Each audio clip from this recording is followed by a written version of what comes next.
Welcome to the Historical Interface Museum. You have selected Britain, 1750 to 1900. Expansion, trade, and industry. all evidence loaded and ready for investigation. Load the options, Curator. Certainly. I'll take City Life. City life selected. Question. What were these new industrial cities like? AT2, cross-check, interpretation. There's no one view of the past. Gallery's a bit full, isn't it? Heaving. So, where do you want to start? I don't know. Data to Visor. Where are the fields of yesteryear? Swallowed up, engulfed by a glut of brick and mortar. Where once were hedgerows, stand street upon street. Where once glades of oak, foul factory gates. These are the walking cities. There's no tube, no bus, no cars. You want to work, you've got to live close, jostle for space. Men, women, children, livestock, all hug-a-mug and cozy in these overcrowded urban slums. And don't forget your nose plugs, folks. The stench is awful. And diseases, well, take your pick. There's typhus, TB, smallpox, diphtheria, cholera. Come on, it can't have been that bad. This is just your view, right? It's an interpretation, yes. But it's impossible to know exactly what things were really like in the past, so anything anybody says is just their view. So you might be wrong. Any normally sensitive person who saw Little Ireland in Manchester, or the East End of Leeds, or the overcrowded cellars in Liverpool was likely to respond with outrage and anger. Prove it. Okay, select any of the industrial towns, ask any question you like, and I'll find you the evidence. You're on. Map to Visor. All right. So, how about what it looked like? Bradford selected. Every other factory town in England is a paradise in comparison to this hole. The air of Manchester lies like lead upon your head. In Birmingham, it is as if you are sitting with your nose in a stovepipe. In Leeds, you have to cough from the dust and stink, but you can put up with all that. In Bradford, however, you think you are in hell. All right, that looks bad, but what about the dirt? Leeds selected. Acres on acres of little streets, unplanned, no paving stones above, only churned up mud thoroughfares, no sewers beneath, an occasional open space used as a common cess yard, privies often ruinous, all most horribly foul, pigsties empty since their usual inmates have been turned out to prey upon the garbage of the neighborhood. Dirty enough for you? They're living like animals. Select Manchester. Selected. A horde of ragged women and children swarm about here, as filthy as the swine that thrive upon the garbage heaps. The race that lives in these ruinous cottages or in dark, wet cellars, in measureless filth and stench, must really have plumbed the depths.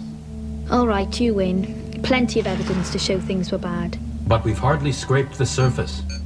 Aberdare selected. There are whole rows of houses without any lavatories at all. The inmates have nowhere to go. They use the fields or even the streets. And what with that and the filth thrown out of the houses and left in the street, the town stinks. The courts are not fit for human habitation. I want to see a court. Load. All right. Because they were so narrow, very little sunlight could penetrate. These courts would have been teeming with people, and the houses had no kitchens or toilets, no running water. How did they cope? A standpipe supplied the water for the whole court, but this was only on for a few hours a day and was often polluted. There would also have been an open sewer or gutter for rubbish. Ugh. Bring it to life. Andrew Mearns, author, The Bitter Cry of Outcast London. Animate. Inside, you go down rotten staircases, grope your way along dark and filthy passages swarming with vermin. 8 square feet. That's about the average size of many of these rooms. The walls and ceilings are black with filth through years of neglect. A window, half of it stuffed with rags to keep out the rain and the other half so begrimed that light cannot enter. Every room in these rotten and reeking tenements houses a family, often two. In one cellar, I found a mother, a father, 3 children, and 4 pigs. In another, a man ill with smallpox, his wife just recovering from the birth of her 8th child, and the other children running around half naked and covered in dirt. No one I've heard so far lived in the slums, did they? No, and that may have affected their interpretations. Well, I want someone who lived there. I'm afraid... And don't give me that rubbish about working class people not reading or writing. There's got to be something. All right. Thank you. This is Alice Foley. She wrote her story later in life, A Bolton Childhood. My earliest dim memories are of lots of people crowded into our only room. There was a wooden cradle, rocked by a string attached to a person nearest the window. I suppose the baby must have been cuddled against a warm bosom at odd moments, but I don't remember that. What I do remember is how poor mothers daubed their breasts with soot to discourage suckling, and the howl of rage produced at the offer of those coal-black nipples. How did anyone survive? Thousands didn't. Diseases thrived in these conditions. The life expectancy for a person from a laboring family in Leeds in 1842 was 19 years. Why didn't someone do something about it? No connection had been made between dirt and disease. So the population went down, right? Wrong. The death rate was high in the towns, but the birth rate was higher, so the population continued to grow. Population of London, 1750, 657,000. 1851, 2,491,000. Population of Liverpool, 22,000, 376,000. Glasgow, 23,000, 345,000. Manchester. Cities can't have been too bad. Sorry? Well, people wouldn't have lived there, would they? They'd have moved to the country. Gallery reform. Country life engaged.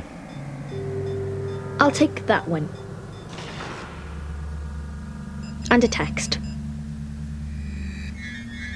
There were trim villages, with a grey church in the middle. There was the pleasant tinkle of the blacksmith's anvil, the basket maker peeling his willow, the wheelwright putting the last touch to a blue cart with red wheels. At the well, clean and comely women carrying yoked buckets. The homesteads were those of rich farmers. Old England was the best of all possible countries, a nation of clean little market towns without factories. See what I mean? Sounds really lovely. But that's the view of a novelist. Doesn't stop her being right, and I bet there's more that backs her up. There you go. That looks nice. And another text. These villages in the South Downs are beautiful to behold. There is an appearance of comfort about the dwellings of the labourers all along here. The houses are good and warm. The gardens are neat and full of vegetables of the best kinds. Interpretation, contrast. Painting through. What's this? The other side of the story. Most of the cottages I visited were mud hovels with cesspools or piles of filth close to the doors. They're damp 3 parts of the year, and one had only a single small pane of glass stuck in the mud wall for a window. The people are poor, dirty, in rags, living almost wholly on bread and potatoes. Why do things always seem so bad?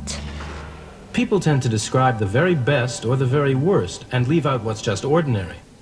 So were villages better or worse places to live than towns? Farm workers had low pay and long hours. There was a growing feeling that the towns offered a wider choice of better paid jobs, better housing, more freedom. Fair enough. Re-engage city life. Gallery reform. Re-engaged. Ah, the grandeur of the Victorian city. What grandeur? All I've seen so far is just slums and filthy conditions. The evidence examined so far has supported a negative interpretation of city life. You could select the experiences of the rich or middle class. If you had the money for a horse-drawn carriage, you could live in the more comfortable suburbs. Or select a more upbeat interpretation of life in the back streets. Okay, Life in the street was interesting. We had a pale, stuttering boy who ate muffins from door to door, whilst on wintry nights the hot pea man came along, ringing his bell, inviting custom for his green, mushy peas, giving off a savoury smell on the chilly air. What else was good about a city for someone like her? Where is she from? Bolton, a very fine town specializing in very fine cotton. Population, 1850, 60,000. 1870, 104,000. 1890, 149,000. And growing fast. Half of Bolton's workforce were in the factories, many more in engineering workshops, coal mines, bleaching crafts, forges and foundries. Move to ground.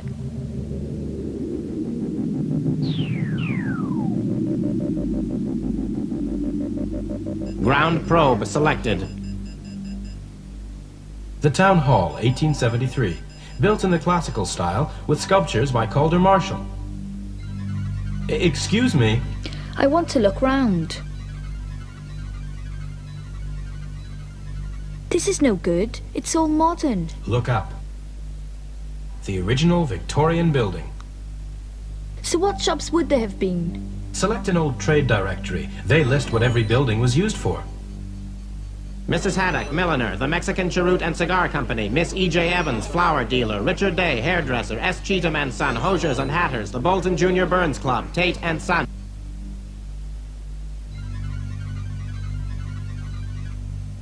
This looks old. Archive match. Plenty of Victorian Bolton survives. Old Hall Street.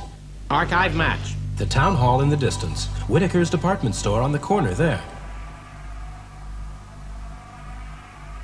Knowsley Street. Archive match. Victoria Hall, still used for Methodist services. And the 1855 Market Hall.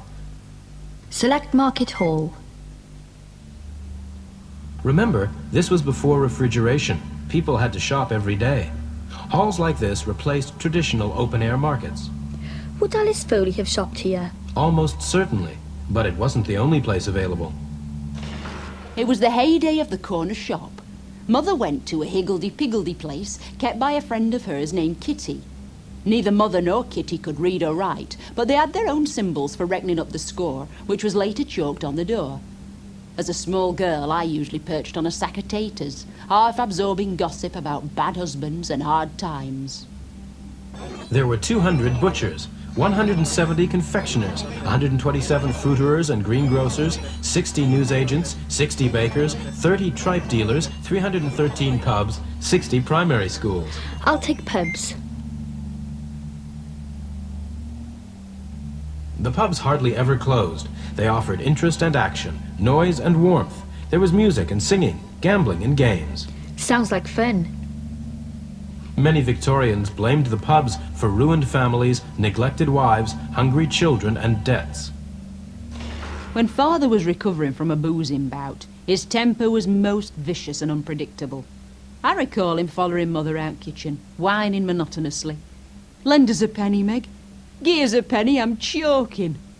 At length, in a fit of desperation, a penny would be flung onto the table. Then Mother would snatch up her shawl, vanish into the street, and seek temporary refuge in a neighbour's home.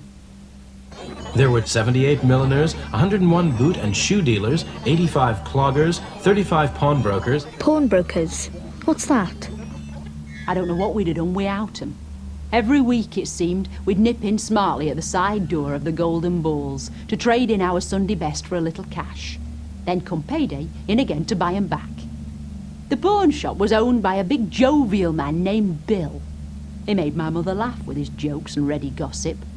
He was always perched on a high stool behind a long wire-netted counter. As my mother was a regular customer, he never opened her parcel, but placed it in a cubicle above his head, then slipped some silver coins to my mother under the grill.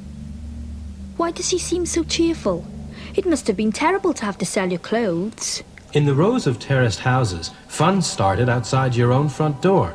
There were peddlers, singers, rag and bone men with their handcarts festooned with strings of bright balloons. And there was more: cycling, brass bands, pigeon fanciers, canary breeders, whippet racing, cricket, football. I'll take football.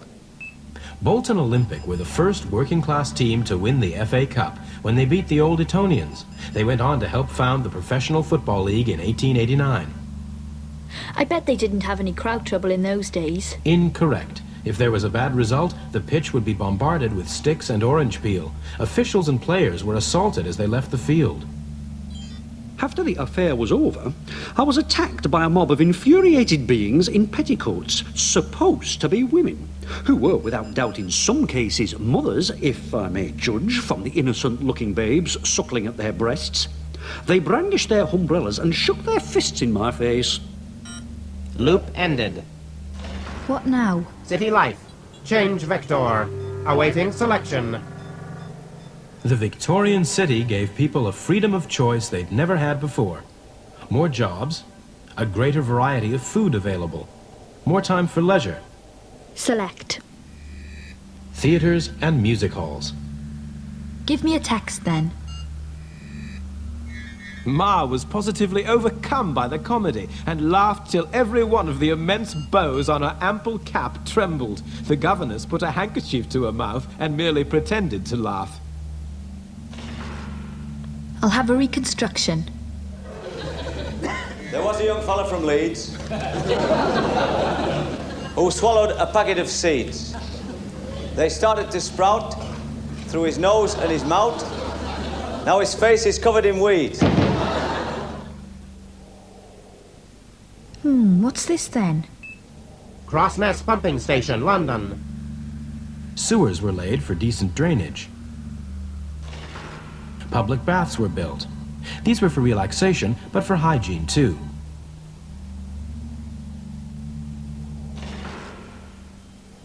That one. They weren't just interested in clean and healthy bodies, but healthy minds. They built art galleries, schools, universities, libraries. Like this one. Notice the Gothic style of architecture the Victorians liked so much.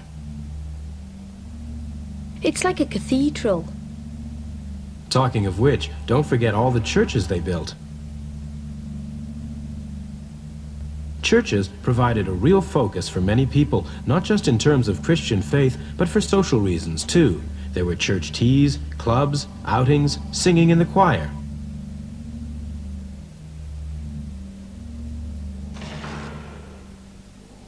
Where's this? Manchester Town Hall. Amazing. The local councillors, the city fathers, wanted to celebrate Manchester's industrial success to show off its prosperity. It's fantastic. Caution. This is one side of city life. Remember the slums? That was the flip side. So what were these new industrial cities like? All systems disengaging.